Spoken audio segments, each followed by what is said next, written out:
Birrell, who had been appointed manager in May 1939, started the post-war reconstruction by signing Everton and England's Tommy Lawton.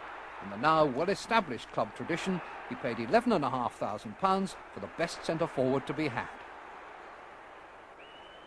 The new man's first game was a friendly, the opponent's Moscow Dynamo. It was no ordinary friendly. The Russians startled their opponents by presenting a bouquet to each man. Estimates put the crowd at nearly 100,000. They saw Chelsea lead 2-0. Dynamo made it 2-2. And then... Taylor through to Dolling. Dolling right through in the centre of the penalty area for Russia. And in goes Lawton. Lawton hooks the ball right out of Hovic's hands. He comes back to Lawton, a header, and a header. Goal! A beautiful goal by Lawton. What a goal! But Lawton's delight wilted faster than his flowers. I'll always remember the third goal that they got, this Bob Lopp. He was 10 yards offside. And do you know what this Commander Campbell is now? I'll never forget him. The referee. He said, "Well, I gave it for diplomatic reasons." Now I ask you. So I said, "Diplomatic reasons?" I said, "You've done us out of our bonus." Lawton scored 30 goals in 39 games as football returned to normality in 1946. Lawton was a magnet. More than 1 million people passed through the Stamford Bridge turnstiles. But somewhere, somehow, the relationship soured. Tommy Lawton went, Roy Bentley came. He cost £11,000 from Newcastle. Bought as an inside forward, he was soon leading scorer, wearing the number 9 shirt. Chelsea entered the 1950s needing cup kudos to salvage another moderate First Division season. They reached the 6th round and drew Manchester United. 70,000 crowd Stamford Bridge for the cup tie of the season. Attacking the goal to your right, here is a new Chelsea. Fine teamwork, allied with non-stop attack, bring the Londoners an early reward. The man who puts the finishing touch is Bobby Campbell, and here it is.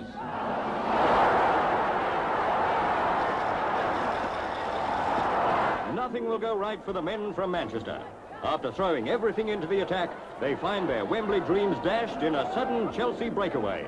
From a Mitchell throw-in, the ball goes via Gray to Roy Bentley, who smashes it home. Look out, Wembley, here come Chelsea.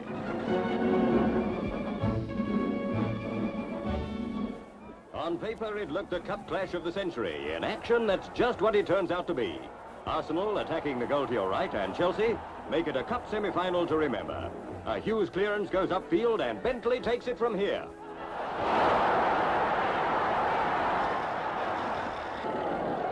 Arsenal hit back, only to find Hughes give a repeat version. Once again, his hefty long kick finds elusive Roy Bentley, and Chelsea are 2 up.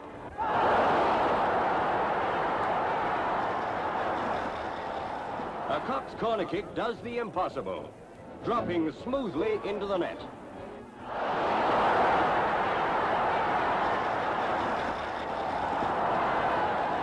With only 15 minutes to go, Chelsea seem set for their first ever Wembley.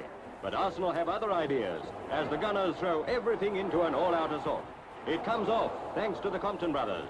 From a Dennis corner, elder brother Leslie heads in the equaliser. The perfect ending to the perfect match.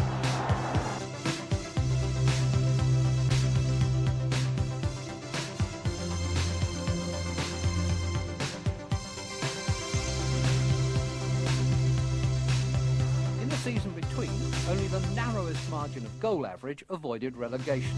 0.044 was Chelsea's advantage over Sheffield Wednesday.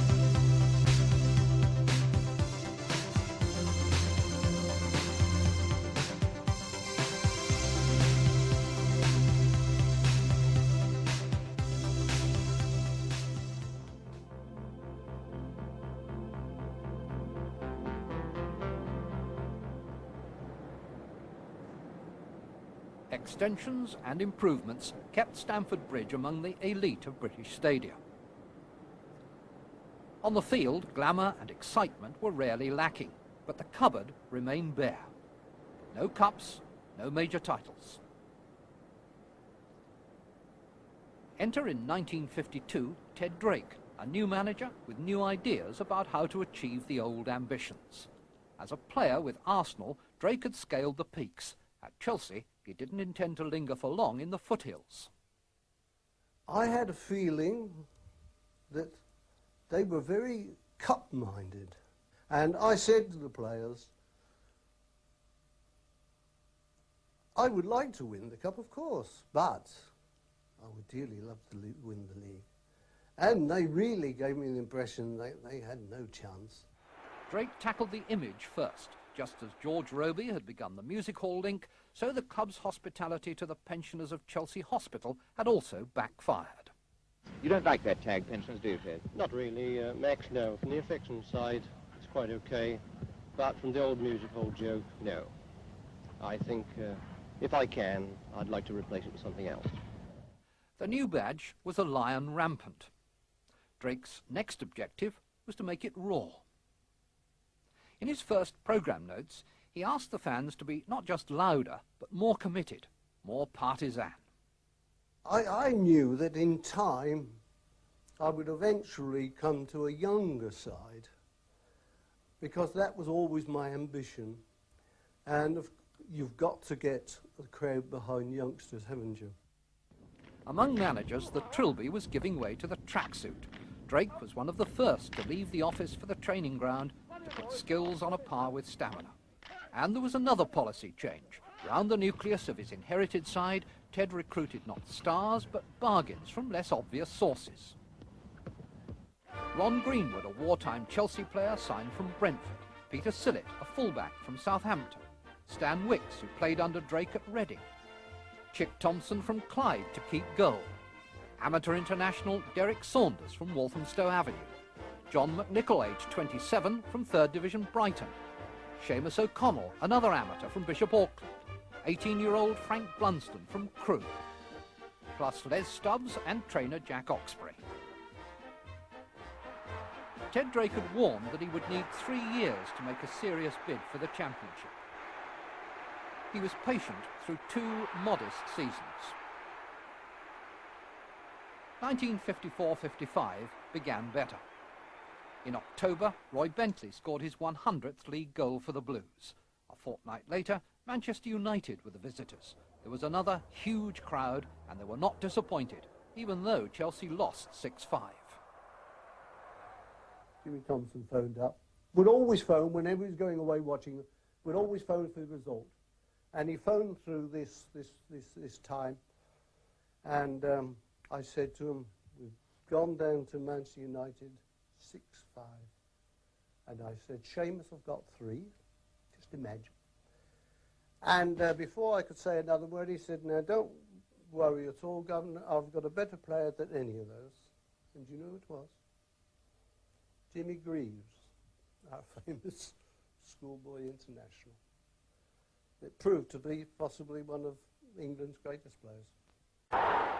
In the league, Wolves, Portsmouth, Sunderland, the two Manchester clubs, Aston Villa, all had hopes of the title. Chelsea edged upwards, a couple of wins here, a draw there, keeping their nerve after a setback. Prospects looked hopeful, but the champions still had to come to Stamford Bridge. 75,000 saw them. Just imagine to beat Wolves to win the championship, or the setting to win the championship. And Wolves were a great side in those days. And great match. It was a great match. And we had an amateur playing for us, Seamus O'Connell, and he fired this ball in the net. I thought, God almighty, it's in. And Billy Wright dived and punched it over the bar. Never forget that, and it was done so neatly that I wondered, had the ref seen it? But there was the linesman with his flag up. And as arranged before the game, Peter Sillett was to take all penalties. And Peter striding up towards the penalty spot when he looked across at me, and I was in the... and he read my mind. I know he did. And Peter crashed it past the goalkeeper. And that more or less won the championship for us, yes. But with 3 games to play, Wolves or Portsmouth could have stolen the title. Chelsea went to Fratton Park, never a soft touch.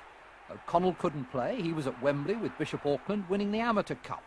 The skimpiest of offsides denied Chelsea a goal.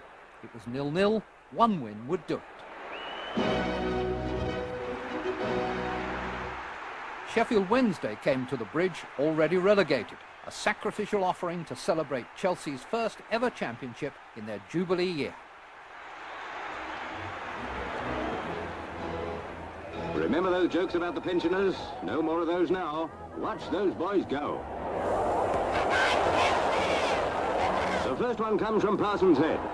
And doesn't that head get a ruffling by his jubilant teammates? A penalty goal by Sillett. A third goal by Parsons soon after, and it's all over. 50 years on, Stamford Bridge at last had a centrepiece for the frame designed by Gus Mears. And that wasn't all. That season, the reserves, the A-team and the juniors all won their respective league titles.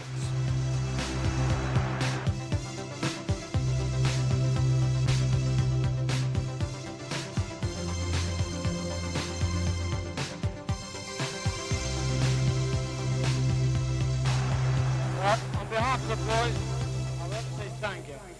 There's no need to tell you how pleased we are to win the championship, but we're pleased for you, because you've been behind us in other years, and more so this year.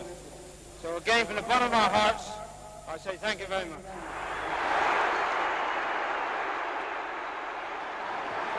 This is the happiest moment of my life.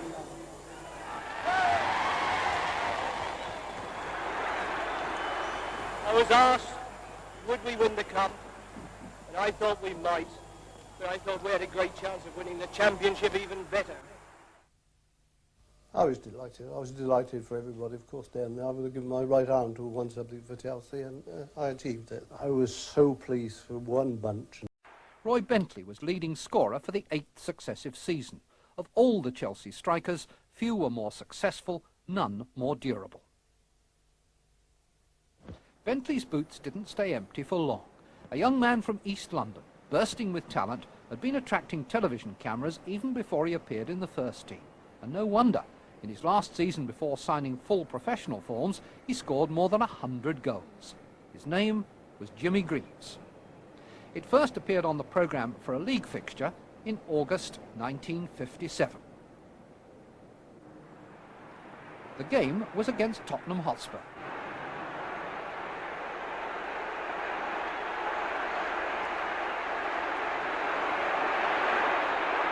The goal he scored was the introduction to a career without parallel in modern football.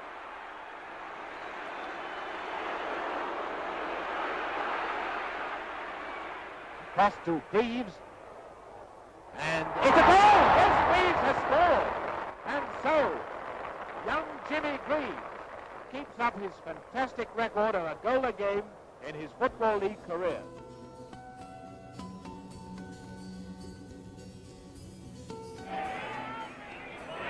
Boogie it forward now to Jimmy Greaves. Greaves going through on his own. And he scored! Yes. This was one of 3 occasions when Greaves scored 5 in a match for Chelsea, and Wolves were on their way to becoming champions.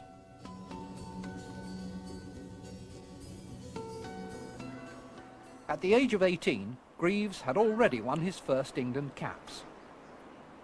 He was an international star, a family man with a house that proclaimed his allegiance. The goals came in seemingly endless profusion. At home, the trophies and mementos multiplied in proportion.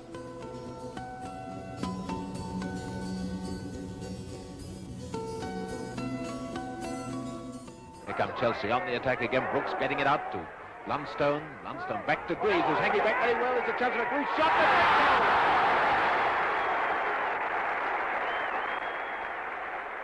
Just handling number 11.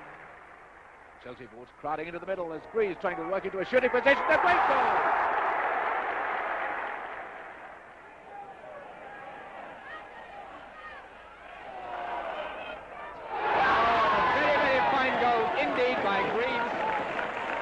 But, like Love in the Song, this affair was too hot not to cool down. In April '61, Jimmy Greaves was captain for the day in his final game before leaving for Italy. He came here to Chelsea 4 years ago in 1957 as a 17-year-old. He'd scored 100 goals for them before he was 21. Wolves, Preston North End, West Bromwich Albion will all remember the 5 goals that he scored against them in a match. Dunstan, Greaves in the middle, says Braybrook. Greaves gets his hit. There's a great goal from Greaves. Braybrook. Oh! What a tremendous cracker of a shot. And Greaves is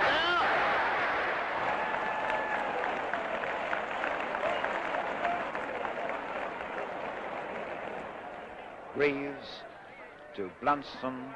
Blunston, this running ball sideways. Greaves! Oh, and a hat-trick for Greaves in his last appearance. One wonders with some desperation what Chelsea will do without him next year. Greaves signed off with 4 goals. His season's total was 41, a club record. When he disappeared into the tunnel, the fans felt almost as though they'd seen a mirage, shimmering and exciting, but too good to be true. The figures, though, didn't lie.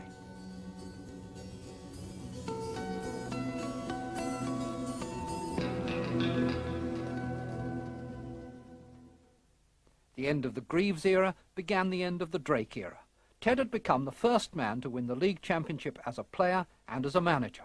His place of honour at Stamford Bridge will always be as the man who gave Chelsea the prize that had been coveted for half a century.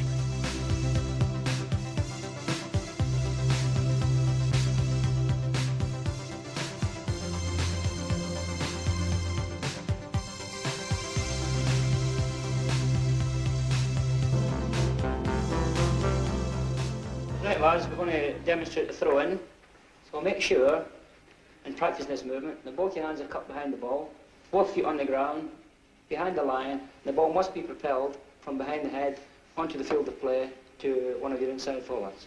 So now, from now, let's go onto the field and we'll practice this. Come on now. Tommy Docherty had arrived as player-coach in February 1961. When Drake was sacked the following September, Docherty, aged 32 and with no managerial experience at all, was put in charge. Well, of course, I was coach one day, I was Tom, the next day I was boss. And I repeatedly rang up Mark Busby, Don Ravey, Joe Mercer, Bill Nick, Tottenham. If I was in a quandary at any time or then little problems, they were all very, very helpful to me. So really I was thrown in at the deep end. It was a case of sink or swim, and I had to learn very, very quickly. You sold a lot of players. Yeah, I sold a lot and we gave a lot away as well because they weren't good enough. And really that's basically what was wrong. It was a team getting old together and they needed replacing. And we had the team at the Bridge. We had a lot of kids at the Bridge at the time just waiting to get bursting to get into the first team. When young potential was totally vindicated.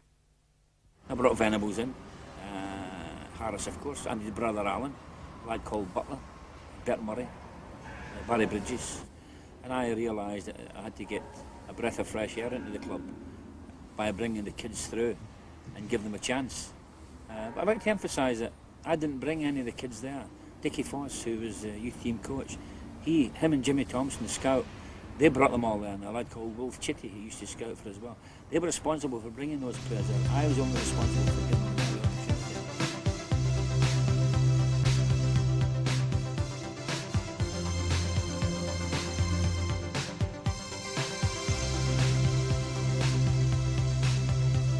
Among the new constellation, Bobby Tambling was one of the brightest. The way he'd taken on the Greaves role had won him 2 England caps while he was still a second division player. This goal was in his second international against France. Chelsea now were more than just a bunch of precocious teenagers. The new all-blue strip showed fashion sense, and there was a stylish swagger to their play that made Stamford Bridge a fashionable place to be. 64-65 was another million-spectator season. Graham trying to get it inside Murray. A goal!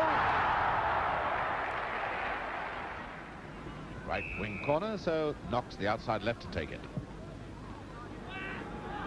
Oh, it's a goal! It's a goal scored by the inside right, Graham. I should think that quite a few teams are going to have trouble with Chelsea this season. On to Harris. There's McCready up there again with the attack now. This could be dangerous. And it's the third goal. Ken Shellito laughing all over his face.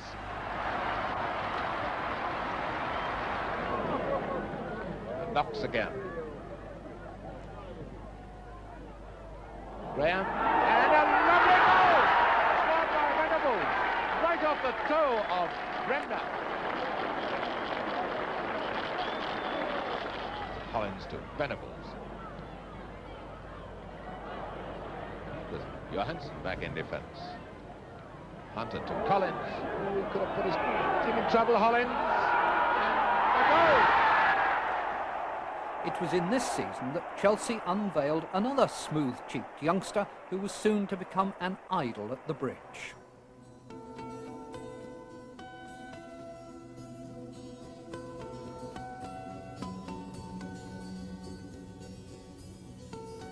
Skill, great attitude, 2 great feet, great in the air, marvellous heart.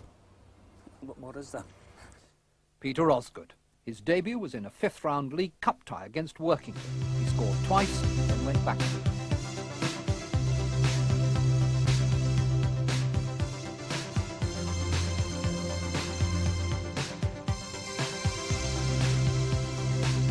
To the reserves. But Chelsea won the Cup. The following season, the draw brought them together again. There he is. Osgood is good. That's what the Chelsea fans chant about this 18-year-old. A great prospect this boy is. The thing to watch for in this match will be the overlapping of the Liverpool defenders. This fellow, the right back Lawler and Yates. Not a Liverpool forward has scored since the middle of December. It shows you how dangerous the defenders are. Now Thompson. Oh, it's going to be a goal. St. John Hunt. It's there. Corner to Chelsea being taken by Tambling.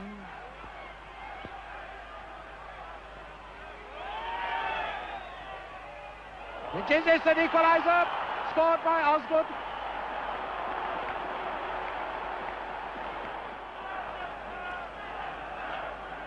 Oh, the cheerleaders on the Kop are quite confident. They're still screaming for Liverpool, but it's Peter Osgood for Chelsea. Oh, what a beautiful mover this boy is. What a beautiful run. Well, it gives away my age, but that reminded me of David Jack at his best.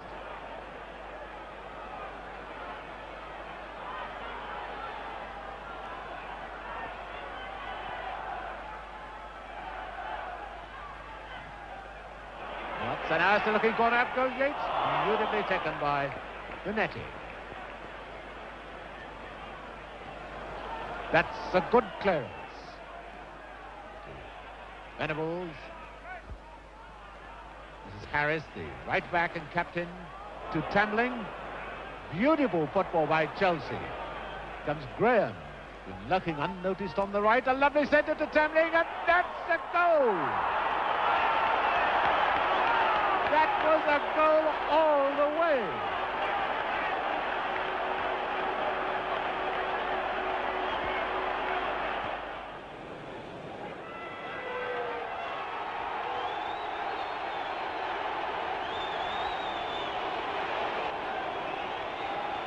Free kick to Chelsea. Remember, Leeds now with 10 men back in defence. Up goes Osgood. Graham. Hit the post. A goal. Tambling, number 11. Go on, my little diamonds! They'll have to open out now.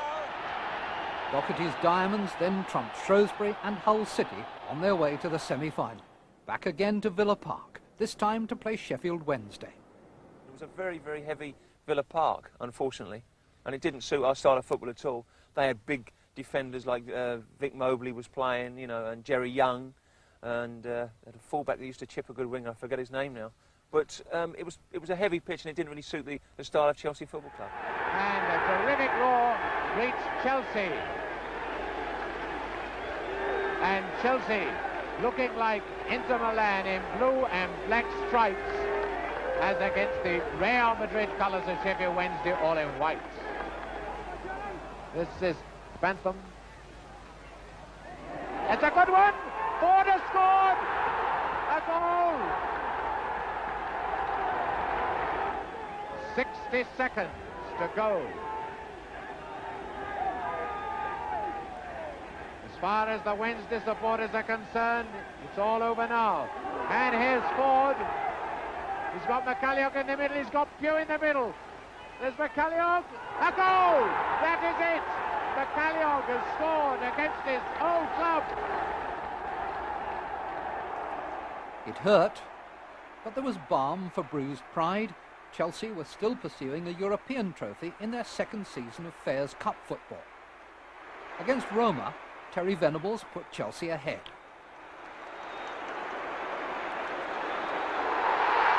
Roma equalised, Venables scored again.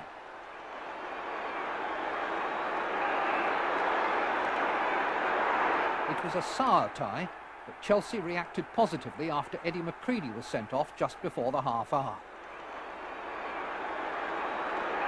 A fine third goal completed Venables' hat-trick in a 4-1 victory. Having survived a battle in Rome in the second leg and then disposed of Vienna Sport Club in the next round, Chelsea then fell 2 goals behind away to Milan.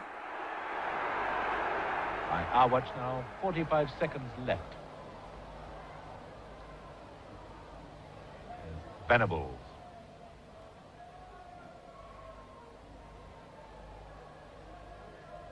Comes Boyle. Harris breaking on the right. And it's a goal! That could do it. It's a goal scored by Graham. And it's 15 seconds from the end. At Stamford Bridge, Bobby Tambling's corner set up an even more emphatic George Graham header. The scores were level on aggregate. Then came Osgood, 4 days before his 19th birthday, striking another superb goal. But Milan levelled on aggregate, and it took a third game, extra time, and the toss of a coin to get Chelsea through.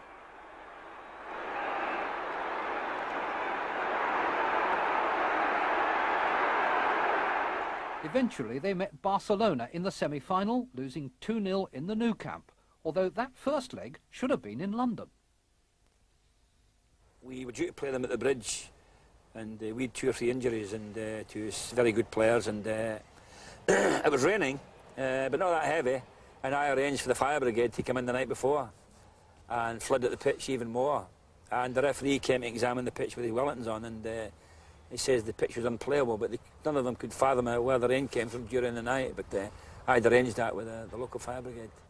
When they finally played at Stamford Bridge, the fire brigade gave way to the police force. The other boys in blue were needed after Barcelona had a man sent off. With 20 minutes left, an own goal gave Chelsea hope. 2-1 on aggregate became 2-2, courtesy of another own goal. But when they met for a third time, there was no rain in Spain nor charity from Barcelona. Chelsea lost 5-0. During the summer, Joe Mears died. Chairman of the Football Association, he sat on the Chelsea board from 1931 and was chairman for 26 years.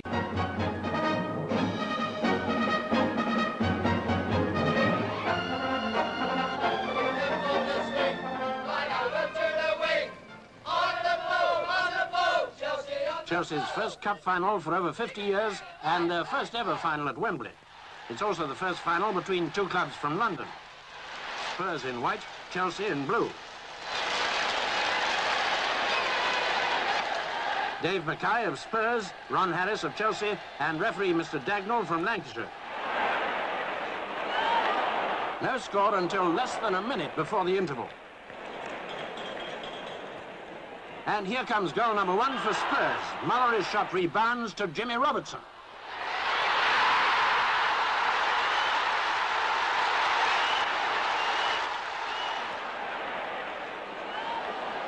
Chelsea's attack couldn't match their defence, but even that defence was to crumble again. A superb goal from Saul with his back to the net.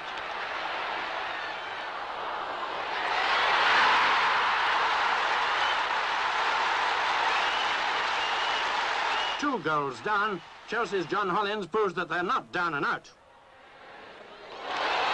And suddenly they're only 1 goal down.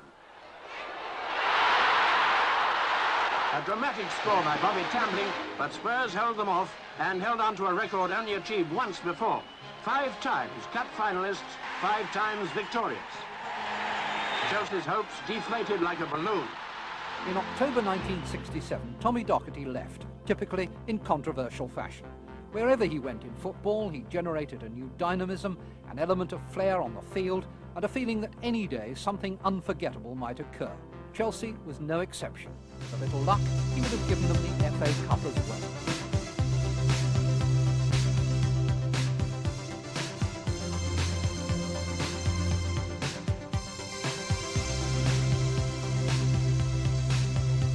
First weeks of the season, Chelsea had already conceded 5 goals to Newcastle, 6 to Southampton, 7 to Leeds. They were relegation candidates.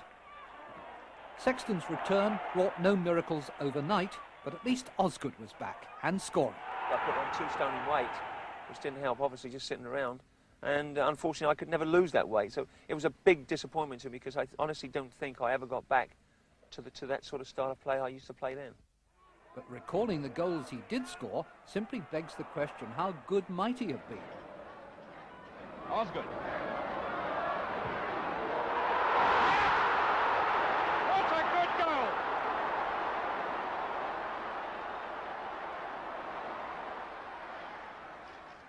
Husband, back to Osgood. Baldwin Osgood, a fine move and the second goal.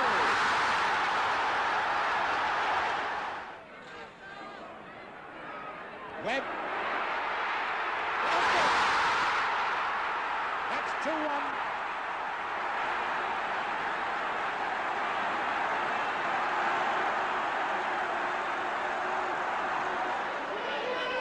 Baldwin, Osgood coming in. Almost an accident, but it's a goal. And Osgood's face says it all. The smiles became contagious as Sexton lifted Chelsea remarkably to 6th, the next season 5th, the following year. 1970 saw the departure of Bobby Tambling. No player has scored more goals for Chelsea. And about that time, Dave Sexton put into words a sentiment that echoed from decades past. Well, obviously I hope that we'll, for the first time in Chelsea's history, we'll be bringing the cup back to London. Birmingham, Burnley, Crystal Palace, Queen's Park Rangers were all beaten. Osgood scored in every round as Chelsea swept to their 10th FA Cup semi-final. Hudson. And Dempsey right up! And it's nailed by Webb! David Webb! Hutchinson in turn laying it off for Hudson. There's Houseman outside him, Osgood in the middle. And Osgood! Peter Osgood!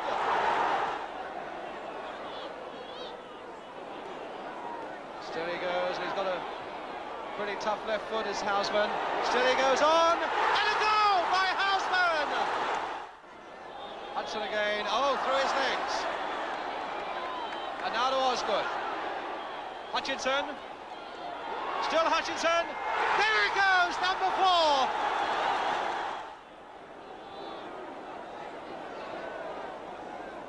Hutchinson. Oh, a nice little 1-2 there for Houseman.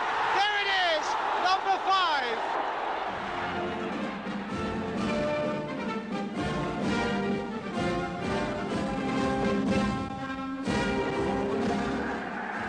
And the 1970 Cup Final is just about to begin, and it does begin on this soft, sanded pitch, which looks rather like the Goodwin Sands. 1912, a great match has ended. Well, we'll be moving Ronnie Harris across to right back because I think that Ronnie can do a good job on Eddie and sort of keep that flank quiet there. In fact, I'm sure he can.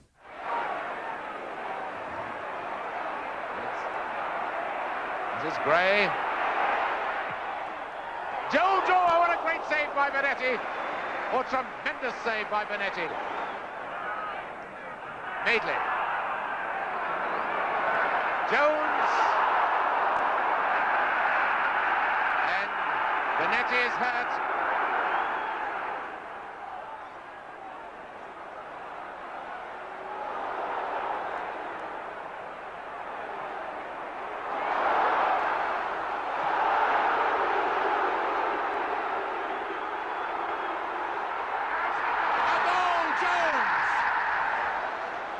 Great tragedy for Peter Benetti. Here's Cooper. Oh, what a save from Benetti. Oh, 10 out of 10. And 1 for neatness for Benetti for that save. Osgood. Now Hutchinson. Cook. And Osgood. Brilliantly scored by Osgood. Ran beautifully off the ball. And Charlie Cook, the man who made it.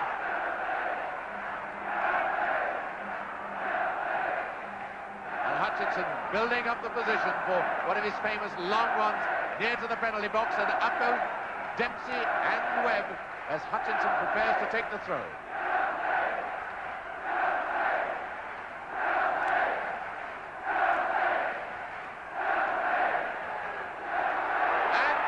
Trouble, it's a goal! Yes, a goal! Webb! Webb has scored. What a throw that was! Dave Sexton much happier now. That's Marvin Hinton, the substitute, on his left. But Dave Sexton always looks serious. And what an epic, memorable cup final this has been. Great game at Wembley, a great game here. Chelsea coming from behind to win. Chelsea have won it. Chelsea have won it.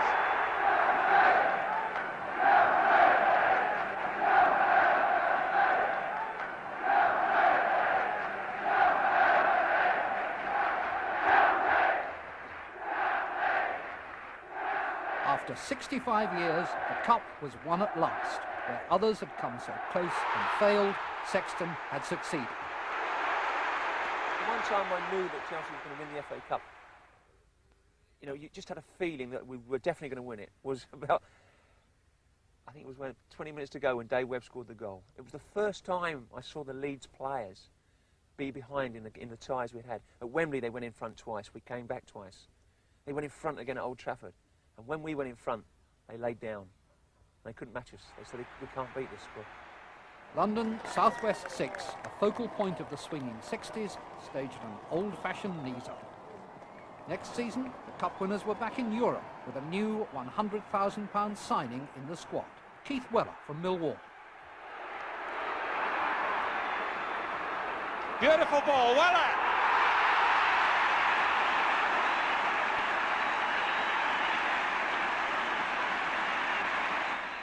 First, in the Cup Winners' Cup, came Aris Salonika. Hopeful after a draw in Greece, hammered at the bridge 5-1, including 2 goals from John Hollins. Paddy Mulligan now leaving it for John Hollins. Bearing in fast with a left foot drive. From Hollins! Then CSKA, beaten 1-0 in Sofia, 1-0 at Chelsea, scorer David Webb. In the third round, Bruges took a 2-0 lead in the first leg, but Chelsea won through to knock out Manchester City, the holders. That booked a return to Greece, where the trail had begun, this time to Athens to play Real Madrid. We were winning 1-0, courtesy of Mr. Osgood again. He'd scored another goal in the final. And it was about 10 seconds to go. It was absolutely ridiculous. I mean, they'd even brought the cup out to present it, and they equalised. I mean, it was absolutely ridiculous. And, of course, we had another replay. So we had to stay over, and on the Thursday, I just went down to the Hilton with Charlie Cook and Tommy Baldwin and just got pie-eyed, really. I thought, our name's not on this one. We can't win it. Certainly a match in which Chelsea have been in full control throughout the whole of the first half hour. And now here's Webb on the break from Weller. And the corner kick. Well taken by the goalkeeper, Borja. There's Tommy Baldwin there to put him under pressure. Cook to take the corner.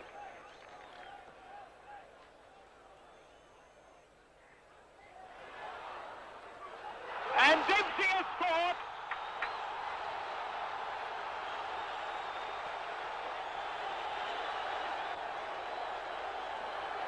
And there it is, delighted Chelsea fans, and that's no more than Chelsea deserve. In this, the European Cup, Winners' Cup final replay, they take the lead after 32 minutes. John Dempsey, the scorer. Baldwin. Back to Harris. Number 8, Baldwin. Osgood. And he scored! Osgood has done it! That was a beautiful shot. I thought he'd have gone wide, but he picked his spot, and Osgood down, kneeling down, and just waving at the crowd. And so, after 38 minutes, Osgood has made it 2. Well, they've got a quarter of an hour to go and 2 substitutes to use, but now Freitas for Real Madrid. He's done it, he scored! Real Madrid has scored. Freitas has got one in with 15 minutes to go. Grande moving down the right. This is Grande. City and Glosso in the middle. Coco as well. And Bonetti rises to the occasion. The first time he's really been under pressure. That was a fine header by Soko. And it's over. The whistle has gone.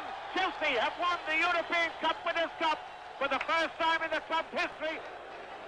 Chelsea's reputation as exciting nearly men was being demolished. This was the second trophy in 2 years. It inspired in 1971-72 a prolonged campaign in pursuit of another cup.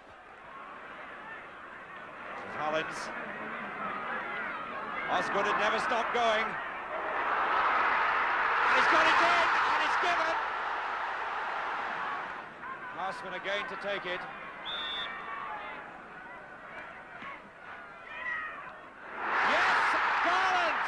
His first goal for Chelsea. Hudson. Number 2, Mulligan.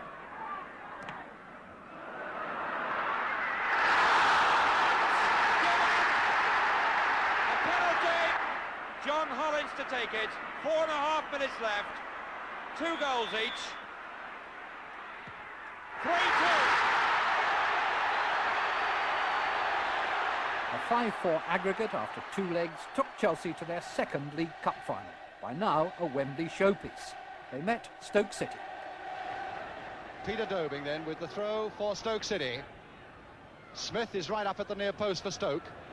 And Osgood had come back with him, and it was the fist of Bonetti. Turned in again! And now Greenough looking for it, and Conroy! Terry Conroy!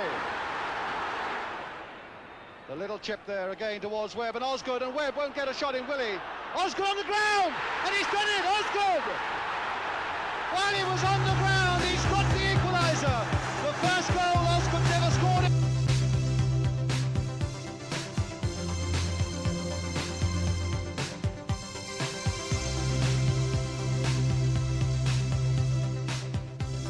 70 years since Gus Mears had built his super stadium and founded a club to fill it. Now Chelsea had a team starting to win prizes. They planned to build a new stadium to house it. But what was intended with the best of motives to be the glory of the 70s became a major factor in a decade of many disappointments. Financing the rebuilding and the disruption to the ground created problems that inevitably affected the playing side, through lack of atmosphere, if nothing else. Players like Hudson and Osgood soldiered on for a while. Hudson for Chelsea. Lock. Recalled, and Hudson heard him. Osgood. Kemba, and it's Kelly in the way. Osgood! 1-0! But the camaraderie born of success was under pressure. Peter Osgood departed for Southampton. The indelible memories he left behind are reinforced by the figures in the club annals. Soon Sexton himself, the most successful manager in Chelsea's history, went too. Well, it's very sad, you know. But I haven't got any complaints, you know. They've been very good. They're a great club to work for. Ron Seward, who had a 16-year association with the club, became manager. This was the start of a very unstable.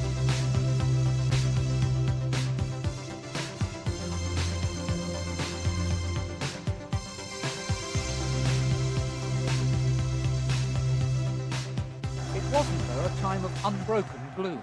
Eddie McCready had no option but to blood the youngsters, led by Ray Wilkins, already mature beyond his years. The new East Stand was open, leaving Chelsea nearly £3.5 million in debt. But the raw playing talent was good enough to win promotion in 1977. Wilkins with the long ball. What a good one it was too to Basson. Charles comes across. Good cross by Basson. And Swain!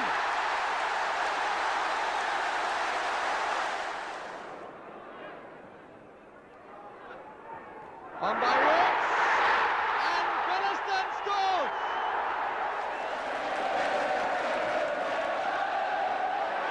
Stanley! Oh, and Chelsea has snatched one back immediately. Ray Wilkins was Chelsea's youngest ever captain at 18. Given his ability, he should probably have scored more goals. A lovely goal by the Chelsea skipper. But the range of skills and the intuitive awareness glowed in every game.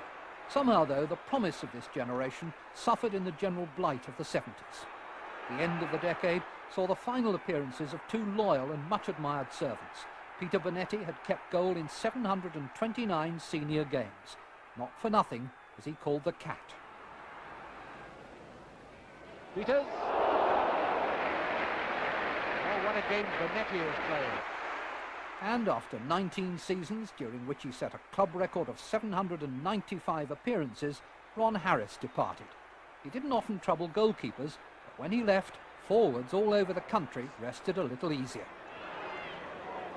Harris. Beautifully hit shot by Ron Harris.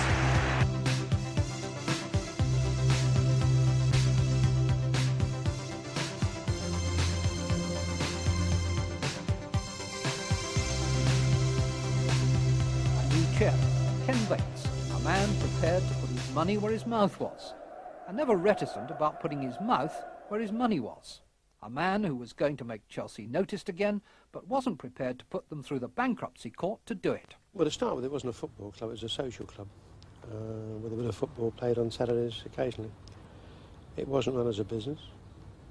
There were far too many people on the payroll who weren't working. Even down, I think we had the only lottery in the league that lost money.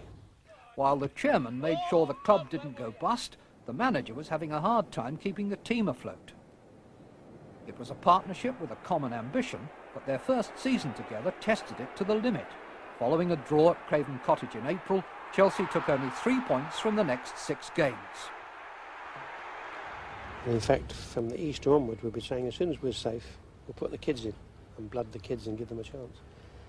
But our lot were so bad they couldn't even get us safe by Easter. So we just had to hang in there. And on a wet Saturday afternoon at Bolton, a Clive Walker goal staved off relegation. Nevertheless, Chelsea finished in the lowest place in their history. The following season, money was at last available for players. There were 6 signings. Eddie Niedzwiecki, Joe McLaughlin, Nigel Spackman, Pat Nevin And John Hollins back at the Bridge after 8 years away. And there was Kerry Dixon, reviving memories of a long line of idolised number 9s. The season started at home to Derby. Dixon scored twice, Chelsea won 5-0. And that was only the beginning. Flick on by Dixon for Speedy. That's good play by Chelsea. David Speedy. Chelsea must be looking for something here. It's Nevin. And here's Kerry Dixon with a great chance. And somehow he's made it. Dixon the target here. Canaville.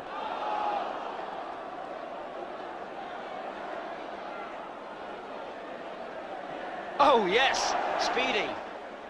Dixon. What a fantastic goal. Well, that was perfection. Chelsea was sure of promotion with 3 games to play. The championship was still to be decided. We just passed coach after coach after coach after coach. It was like the Armada, ships astern. They were going to Grimsby, being the champion. Kerry Dixon headed the goal that rewarded all their labours. John Neal, the architect, couldn't bear to watch and retired for a cup of tea. After 5 years in the second division, Chelsea were champions. The East Stand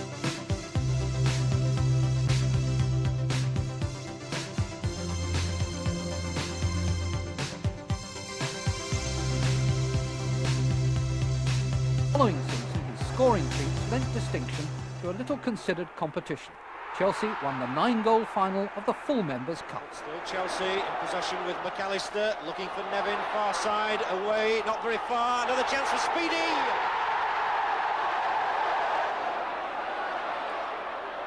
Nevin so skillful on the ball, and gets round Reed, it might go in! It certainly does! Chelsea are the first winners of the full Members' Cup final. By now, John Hollins had been put in charge. The Blues finished 6th for the second successive season.